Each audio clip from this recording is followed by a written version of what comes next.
Para las familias, la noche de Año Nuevo es un momento de descanso, celebración o intercambio de regalos. Para la joven protagonista de esta historia, todo comenzó de la misma manera. Tenía solo 18 años, toda una vida por delante, y los sueños empezaban a hacerse realidad. Parecía que nada podría empañar un momento tan maravilloso, excepto un crimen sangriento. Nancy Mestre nació en 1975. Su ciudad natal fue Barranquilla, ubicada en Colombia. Es una ciudad bastante grande con una población de más de 1 millón de personas. La niña vivía en la familia de Martín Mestre y Nancy Varga, junto a su hermano. Desde pequeña, siempre fue sociable y alegre. Los niños tenían una excelente relación con sus padres. Entre ellos se formó un vínculo de cariño y respeto. Nancy consideraba a su madre como su mejor maestra y a su padre como su mejor amigo. La familia estaba bastante acomodada. La situación económica les permitió darle a la joven una educación de calidad. Ella estudió en uno de los mejores colegios del país, Marymount. Incluso antes de dominar perfectamente el inglés, comenzó a soñar con estudiar en los Estados Unidos. Todo lo relacionado con ese país le interesaba profundamente. Ella soñaba con vivir allí. En la víspera del Año Nuevo de 1993, toda la familia se reunió para la cena festiva. Inicialmente, planeaban celebrar el Año Nuevo en otro lugar. Sin embargo, debido a circunstancias imprevistas, tuvieron que cambiar sus planes. El hermano de Nancy había sufrido recientemente una lesión grave durante un partido de fútbol y no podía continuar entrenando por un tiempo. Debido a esto, apenas podía caminar, por lo que decidieron celebrar en casa. Había, además, un motivo especial para celebrar. Nancy había sido aceptada en una universidad de los Estados Unidos y estaban celebrando ese logro. Pronto ella partiría hacia ese país. Su sueño estaba más cerca que nunca de hacerse realidad. Sin embargo, lamentablemente, la alegría de la familia no se cumpliría. Alrededor de la 1:44 de la madrugada, un empresario llamado Jaime Enrique Sanada Carmani llegó a la casa de la familia. El joven tenía 10 años más que Nancy, pero eso no le impidió pedir permiso a sus padres para salir con ella en la noche de Año Nuevo. Antes de esto, ya habían pasado algún tiempo hablando y viéndose. Jaime provenía de una familia respetable y decente, por lo que los padres de Nancy lo aceptaron con agrado. La familia de Nancy no se negó. Nancy también quería celebrar el Año Nuevo con su familia y con la de Jaime. Sin embargo, los padres de Nancy pusieron condiciones importantes. Su hija debía regresar a casa no más tarde de las 3 de la madrugada, y Jaime debía cuidarla.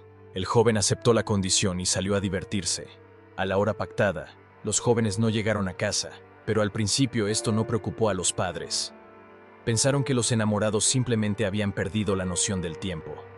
Decidieron no arruinar la noche de Año Nuevo de su hija con prohibiciones o discusiones. Simplemente dejaron la luz encendida en la escalera para ella y se fueron a dormir. Unas horas después, el padre de la familia se despertó y revisó el pasillo. Nancy no había regresado. No estaba en casa. Su habitación estaba vacía, lo que comenzó a inquietar al padre. Primero, el hombre salió a buscar a su hija en todos los clubes populares donde podría haber estado esa noche. El teléfono móvil de Nancy no respondía, pero aún no había motivo para llamar a la policía. Intentó comunicarse con las amigas de su hija, pero ellas tampoco sabían dónde estaba. Al no encontrar a su hija en ninguno de los clubes, el hombre se dirigió a la casa de Jaime, quien había llevado a Nancy, y debía haberla devuelto a casa. Supuso que su hija podría estar allí. Al llegar, encontró a la madre de Jaime limpiando el suelo ensangrentado. Esto parecía bastante alarmante. Ante las preguntas del padre, la mujer respondió que su hijo y Nancy habían ido al hospital y que la sangre en el suelo pertenecía a su hija. No pudo responder más preguntas. Ni siquiera sabía exactamente qué había sucedido con Nancy, ni en qué estado se encontraba. El angustiado padre de Nancy subió al coche y se dirigió al hospital. Todo esto ocurrió alrededor de las 6 de la mañana.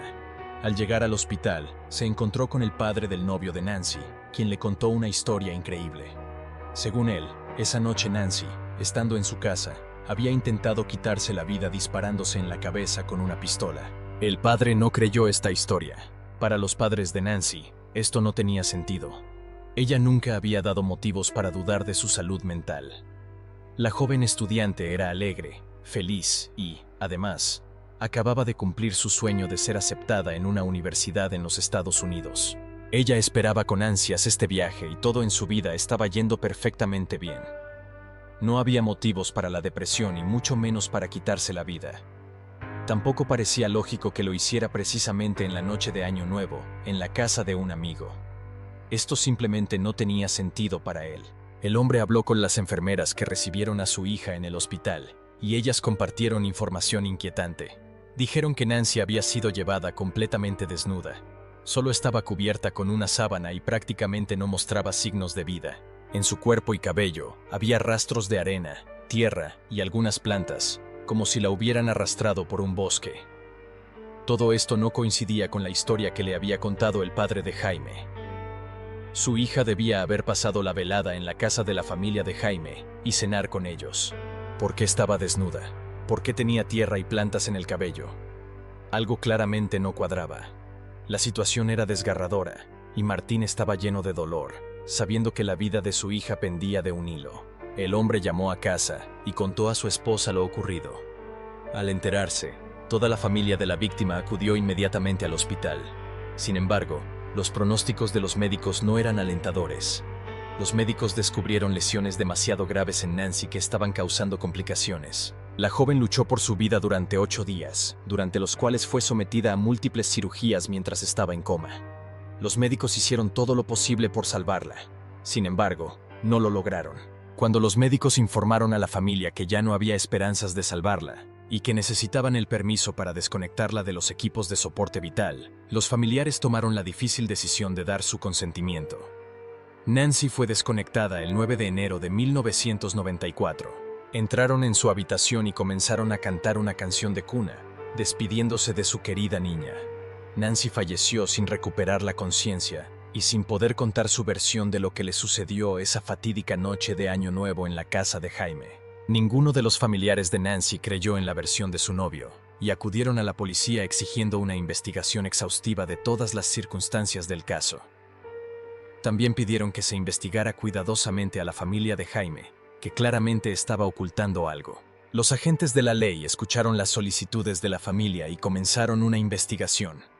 Se realizaron análisis forenses, y los restos de pólvora en las manos del novio de Nancy indicaban que Jaime había disparado. El disparo se realizó en la sien derecha, pero en la mano derecha de la fallecida no se encontraron rastros de pólvora característicos de este tipo de suicidio. En cambio, los rastros se hallaron en su mano izquierda. Para todos era evidente que dispararse en la sien derecha con la mano izquierda era prácticamente imposible. Parecía que el culpable intentó simular un suicidio, pero la puesta en escena fue extremadamente torpe. Durante la autopsia, se descubrió que la joven había tenido relaciones íntimas con 2 hombres la noche del disparo. 2 muestras de fluidos masculinos fueron encontradas en su cuerpo.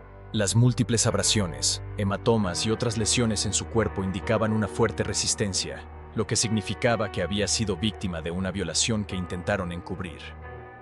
Además, bajo sus uñas rotas debido a la lucha, los expertos forenses encontraron rastros de piel. Todo esto era característico de una defensa activa en caso de ataque y permitía identificar al agresor. Las partículas de piel bajo sus uñas fueron recolectadas y enviadas al laboratorio para análisis. El arma de Jaime fue encontrada en su casa, envuelta en unos pantalones cortos ensangrentados y escondida bajo la cama del sospechoso. La prueba balística confirmó que esa era el arma homicida. En ese momento, no quedaban dudas de que se trataba de un crimen, y el caso fue reclasificado como investigación de homicidio. Jaime y su familia se convirtieron en los principales sospechosos del caso, ya que todo ocurrió en su casa y en la mano de Jaime se encontraron restos de pólvora. Había razones suficientes para sospechar que Jaime había violado y asesinado a la joven, y que sus familiares lo estaban encubriendo y ayudando a destruir las pruebas. Por lo tanto, también debían enfrentar cargos correspondientes, y era necesario identificar quién más estuvo involucrado en esa noche. Los investigadores esperaban los resultados del análisis y se dedicaban a recopilar pruebas para presentar cargos contra los culpables. La noticia de este incidente se difundió rápidamente por toda Colombia. La opinión pública estaba conmocionada. Se llevaron a cabo varias manifestaciones en apoyo a la familia de la víctima. Las personas exigían encontrar y castigar a los responsables de la violación y el asesinato de la joven, cuya vida fue truncada de manera tan cruel. Mientras continuaba la investigación, unos días después de estos eventos, Martín, el padre de la joven, recibió una carta anónima que describía una posible causa del asesinato de su hija. El anónimo afirmaba que Nancy había sorprendido a su novio en actos sexuales perversos. Temeroso de ser descubierto, él y sus cómplices la atraparon, la violaron y luego le dispararon. Después de eso, la llevaron al hospital, pero no de inmediato, ya que los médicos encontraron en su cuerpo rastros de tierra y plantas. Esto indicaba que intentaron abandonarla en un bosque, pero al parecer todavía mostraba signos de vida, por lo que los asesinos decidieron llevarla al hospital. La identidad del autor de la carta anónima nunca se pudo establecer. Durante la investigación, Jaime desapareció. Al parecer, sabía que iban a arrestarlo y acusarlo, por lo que decidió evitar asumir la responsabilidad de sus crímenes. Los detectives intentaron localizarlo, o al menos establecer contacto, pero no lo lograron. Sus familiares afirmaron no saber dónde estaba ni cómo comunicarse con él, lo que parecía poco creíble. Era evidente que Jaime era culpable de lo sucedido, por lo que estaba ocultándose, pero no se pudo encontrar su paradero. Mientras tanto, se emitió una orden de arresto en su contra y fue acusado en ausencia de violencia sexual y asesinato premeditado. Al no ser localizado, el juicio comenzó sin él. En el juicio se presentaron todas las pruebas en su contra. Los rastros de pólvora en sus manos, su ADN en el cuerpo de la víctima después de la violación, así como las partículas bajo sus uñas. Estas eran pruebas irrefutables de su culpabilidad, que no podían ser refutadas porque Jaime simplemente no estaba presente en el tribunal. Inicialmente, la acusación contaba con un testigo clave, una vecina de la familia de Jaime. La mujer relató que esa noche fue testigo de algo aterrador que ocurría en el apartamento de la familia del acusado.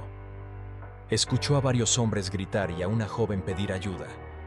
La chica suplicaba que llamaran a su padre, y en ese momento se escuchó un disparo. Sin embargo, cuando llegó su turno de testificar en el tribunal, la vecina, que era una anciana, afirmó que no había oído nada esa noche.